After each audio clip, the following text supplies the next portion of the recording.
Hey girl, welcome to the Feminine Founder Podcast, where we are all about learning and growing professionally so that we can build a life that we are proud of and really love.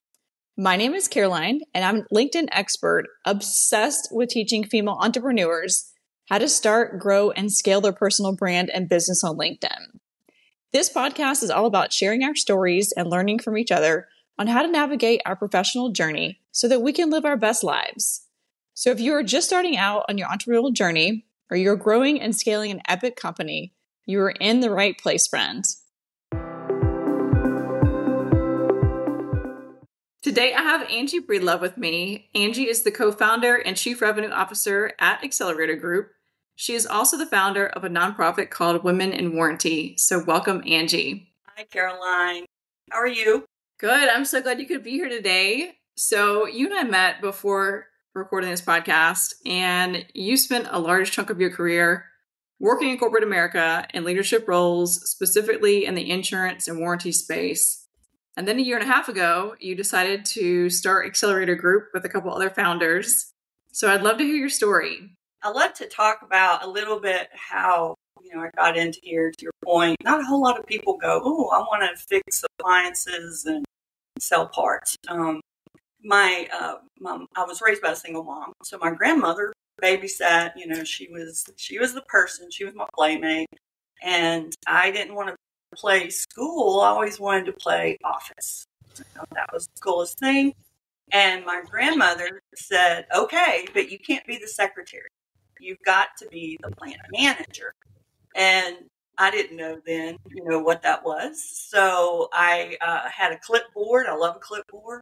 And I'd go around to all my cousins and be like, so where are you at with this? Where are you at? And realized it made me perfect for leadership in corporate America. But I started out when I was 19. We didn't have the affordability to go to college, and started at Maytag. Hopefully everyone's heard of Maytag appliances. And, just started at the bottom and got my job, did my learnings, had a baby, had another baby. And light bulb went off, and I went into the human resources guy and said, what's my career path? And he said, well, what do you want to do? And I said, I don't know. He said, well, I can't give you a career path if you don't know what you want to do. And Caroline, I see that a lot with females.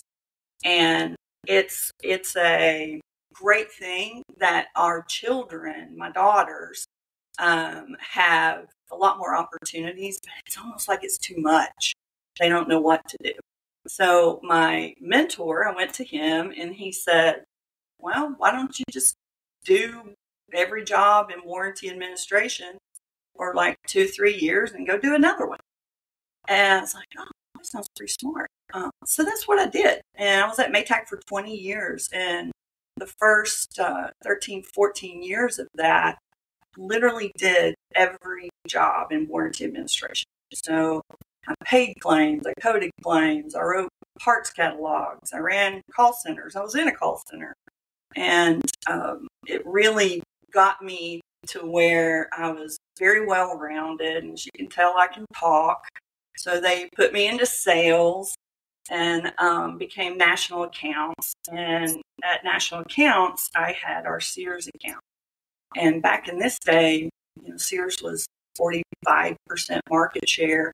And I love to say Sears gave me my MBA in retail and appliances and services. It was amazing. I was drinking from a fire hose. No one looked like me either.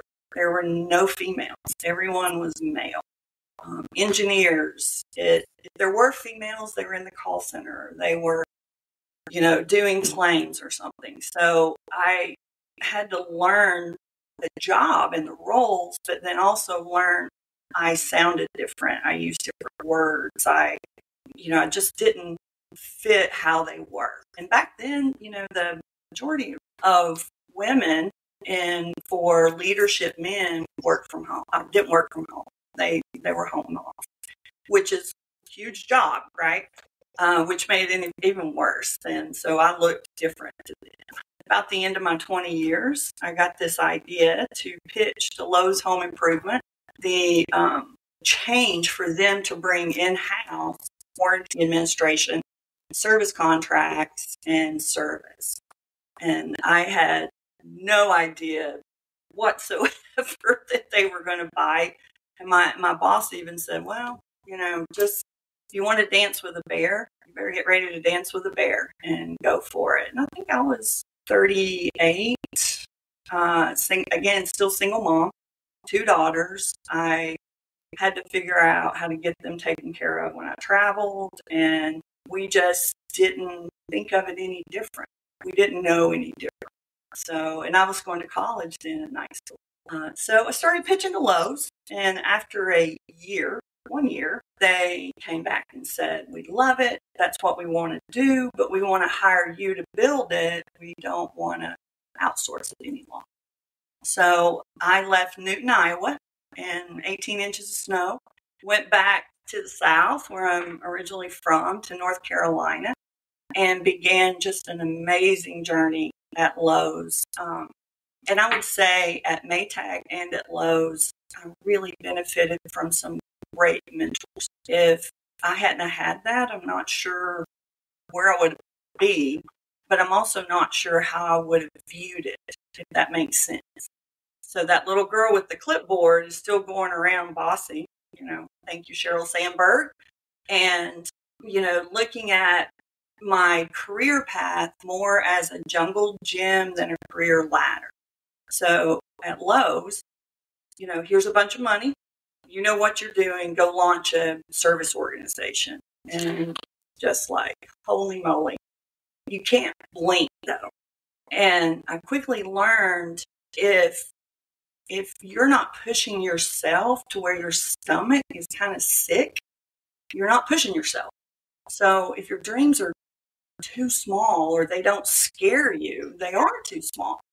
And you kind of get on that adrenaline, right, of pressure and big projects, big deadlines, lots of money, and lots of training and leadership of how to get teams of people to want to go over that mountain. So we launched in 18 months the warranty administration for Lowe's, and just probably one of the best career moves I ever made. But I just spent 20 years, if you remember, doing every single job in warranty. Lowe's didn't know it, so I was able to really go fast, really fast decision making. And I picked a team. I didn't have a lot of money for folks that were, 20, 30 year veterans in service. So I was thinking about what I did, and I said, call center. So I can teach you warranty. I can't teach aptitude or resilience or, just pure persistence. So we went to the call center and started recruiting out of there. And I loved athletes. They tend to be, very competitive. And call center folks know where all the dead bodies are. And they know where all the ugly babies are and how to fix it. And they've had ideas and nobody's listened to them. So that's what we did. We built the team from very junior folks. And, we launched in 2010. And I personally have watched these people get promoted to manager, to director, to vice president, and just awesome for that. So then Lowe's asked me to launch installed sales for them. And I said, I can't launch it, but I can build you a team to launch it. And my whole view of leadership and what people are capable of had changed in that, first 5 years of Lowe's. So once again, we built a hell of a team. We put our heads down. It was fast and furious. We were hiring 600 people a year. And, I had a few years before that had asked, again, my mentor, how do I get to be vice president? What am I lacking? And what I was lacking was financial acumen and running a P&L. So, women, we do a lot in I call them the R roles, human resources, public relations, community relations. There's nothing wrong with that.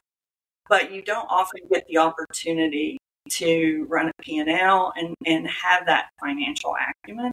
And that's one of those things that kind of, pushes you up to that next level. So that's what I did. Finance is not my strength. Accounting is even worse than that. But I couldn't run a P&L. I couldn't create one, if that makes sense. So got that added to my toolbox. And long story short, at Lowe's, they kind of made a change in strategy. They wanted to now outsource. They had leadership change. So I took a role with a company called Assurant, not Assurion, but Assurant. And they wanted to rebuild retail at their company. And I set a goal of 3 years. I wanted to be there for 3 years and win my own Lowe's account to Assurant. So those 77 employees that believed in me in 2010 didn't lose their jobs. So we closed the deal with Lowe's, yay, and all 77 of the employees came over, full tenure, doing the same job they'd done at Lowe's. And so that started me on, what do I do next? Xcelerator Group was there. So why is it so important? You brought up a really great point about how a lot of times, no matter what industry it is, pharma, manufacturing, insurance, legal, professional services, whatever, fill in the blank, there's not enough representation of women in leadership seats.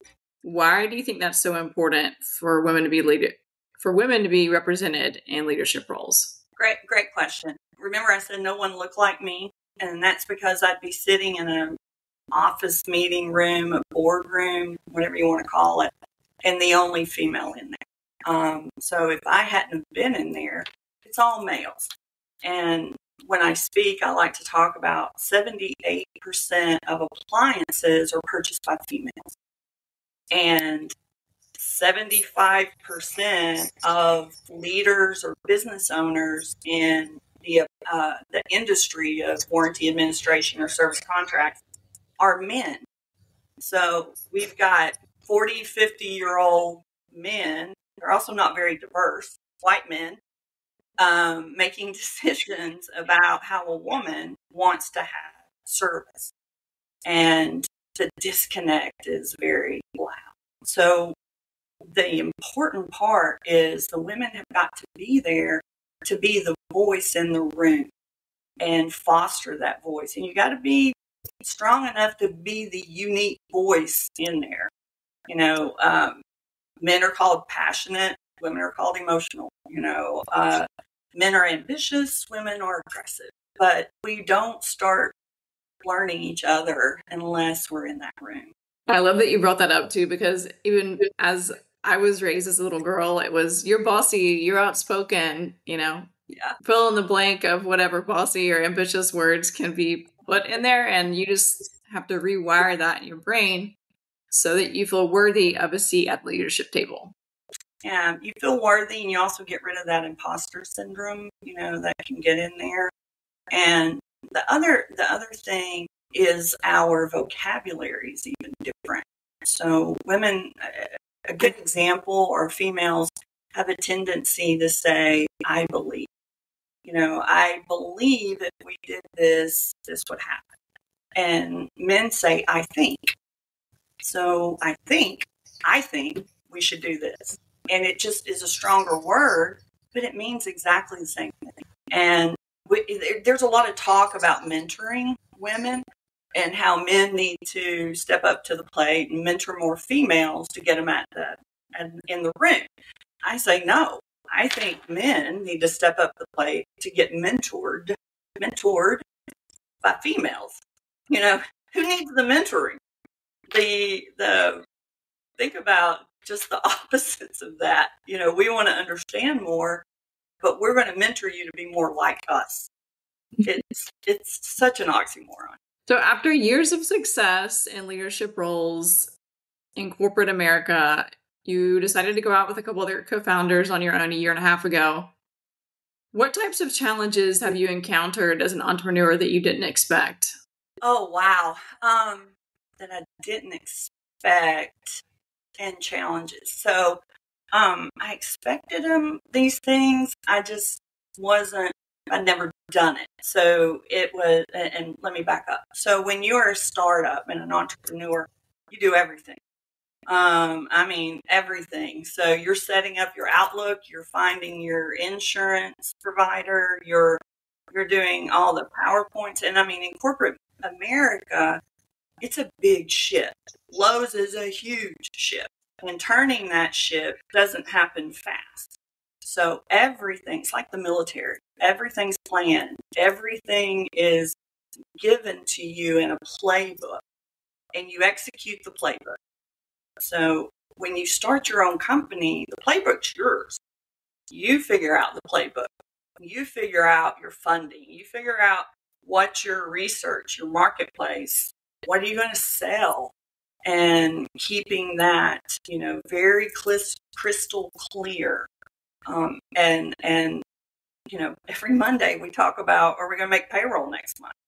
That was never something that I ever even thought of. And is it a challenge? Yes, but it's more of a, man, I'm learning so much that I'd never experienced before. You don't have an admin. In corporate America, I had an admin. I had my own legal person assigned to me. I had my own finance person. It was a very well-oiled matrix organization and machine. And when you go start your own, it's you and my three founders, my other three partners. I think that was one of the scariest part as an entrepreneur is actually not only figuring it out, but being humble that you can be the founder, but you also are answering customer service emails and you are the founder and the speaker and the CEO and you have this big hat, but you're also doing the entries in QuickBooks, reconciling the accounts. I mean, it's not glamorous stuff. No, it's not. And, we talk about when you go to my webpage, I built that webpage. I am not a tech person. So the learnings was amazing too. You get to do things that are so different. And now that I've started a company, we'll talk about Women of Warranty, but I was like, I could do that again and I could do it again and again. It kind of broke that barrier in my own mind of what I could do and what I couldn't do. Yeah, and I think you wear a badge of honor in the proud department because I just went through a similar thing with my Feminine Founder website and I can't stop talking to my husband about it. He is like ready for me to, he's like, okay, enough about, but it took me weeks to learn and I'm not a techie either. I'm not a marketing person. I'm not a website guru. Have a background of an executive search recruiter. And so it was a huge task for me to figure out how to do it. Oh, yeah. And Squarespace is like, oh, we got templates. It's so easy. Yeah, right. Well, take that template and start changing the entire thing. It's basically the template giving me my font, my colors, and that's about it. But yeah, good for you. And my husband got to hear it a lot too. And he was a techie, So let's talk about Women in Warranty. You have had the organization for a little over a year now. It's a nonprofit and you've built it and scaled it really fast. What would you say contributed to that success? Well, first of all, it's Women of Warranty because we are wow, and, it could have been Ladies of Warranty, but we'd have been low, or Babes of Warranty, and it would have been bow. Or Chicks of Warranty, have been cow. And I'd had to say bow chicka wow wow all the time. So we went with Women of Warranty. Yeah, so it did. It started from something I was always wanting to do, always passionate about. There were never any women affinity groups for warranty. And me and some girlfriends of mine in the industry were sitting around talking, and I'm like, WTF? And they were like, Angie. And I said, no, where are the females? Where are the females? And we laughed and said, we should do this. What prevents us from doing it? And I had started working, with women or Xcelerator Group and building that. And I realized that was probably the first time I realized, you know what, I'm the boss of me. I can make the decision of my time and my resources and what's important. And I have a 35-year-old daughter and a 29-year-old daughter. And I wanted them to always have a voice at the table. So Women of Warranty started from there. And it went with leaders already in the warranty industry that were women, started there. And then, Caroline, I didn't talk to one single male leader. And I'm talking because of 36 years in here, right? I know every leader at Whirlpool and GE and Frigidaire and Assurant and Assurion and Lowe's. Not one male said, I don't know, that doesn't sound like a good idea. Not one. So our kickoff meeting, we had 75 people there and 11 were males. So quickly got a board together that of females that were high up leaders and very well respected leaders, actually, women that kind of, bucked the system for many years. And their network came, and then the network of that network came. And then we were quickly up to 1,543 subscribers. Then we started moving to make it a nonprofit. We don't charge members. And we're very blessed to have corporate sponsorship from all those companies I just mentioned that they didn't have women's programs either. That's the kind of administration side. But the other side, Caroline, we have a significant issue in the trade today. If it doesn't get better, you may as well buy a refrigerator, and if it breaks, just go get another one, because we're going to not have people that can fix them. And less than 10% of women are in the trade. So turning a wrench. And that was something we also took on. So we've got 2 goals, 2 missions, growing the trade, but then fostering more females in decision-making roles within our company. So how do you balance a nonprofit, a business that you're running, and life? I mean, you have kids, you have a husband. How do you do it all? I think you and I talked about this. I don't believe in work-life balance. I just don't. There's going to be times you've got life balance because you've said, work's a little slow right now. I'm going to go, whatever, go on vacation, take time to learn how to make pottery, whatever it is. And then there's times where, my butt's going to be with my team until 6, 7, 8 o'clock at night, doing emails on the weekends, and you get work balance.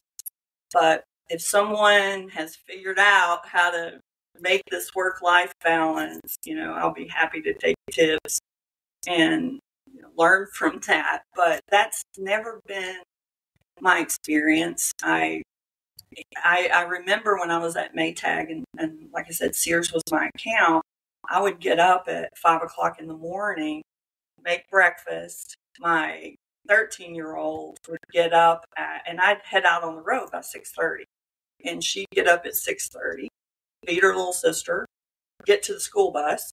And it was a 3-hour drive for me to Sears. So I'd be there before 10 o'clock, have meetings take them to lunch, leave at 2, be home by 6. And my oldest daughter got her little sister off the bus, and I had made supper the night before, and you put it out, right? And people were like, how did you do it? How did you do it? When you don't have options, not a lot of, should I do this or not? You just put your head down and do it. And keep it down, by the way, or somebody will shoot it. I'm here for that. You got to do what you got to do. I mean, there's plenty of Saturdays that I spend editing this podcast or doing marketing material. And the reality is, and the truth is, I really love it. So it doesn't even feel like work when you work on a passion project or something that you're really excited about. I mean, I'd rather be doing this on Saturday morning all day than lounging around and watching Netflix. Or cleaning the house. So, think of those differences. That's a great point. I will cut that to say, when I said you don't have options, you do it. If you hate what you're doing, you're just going to hate your life. So at least figure out something that you like about it, that you're passionate about. And that does make it better. Maybe you're passionate about the team. And like I said, I love sports people. I played sports growing up, and the whole team piece gets my juices going. So as we wrap up, how can our listeners find you? Yay! Troutman, North Carolina. No, I'm kidding. Check us out, womenofwarranty.com. And, you can go see everything. Our advisors subscribe to our newsletter. There's articles. We're getting ready to add podcasts because you inspired me, Miss Caroline. Thank you. But also hit me up on LinkedIn. We really started growing the LinkedIn presence. And Miss Emily's my assistant. She's amazing. She just had a baby. So, 10 hours a week is perfect for her. And she'll get back with you and talk. And I love meeting people and talking to them. So if you reach out to me, chances are I'm going to give you my email, my cell phone, and say, let's touch base. Let's figure out what it is you want to do. I'm not fancy. I think you can see my dog right there that I had already tried to get out of the room. But yeah, none of us go through this journey alone, and having us together. You also inspired me with another thing about a business coach. And I hadn't done that. So I put that down to say, how do I get a business coach? Where am I going to get that from? Thanks, Angie. Thank you.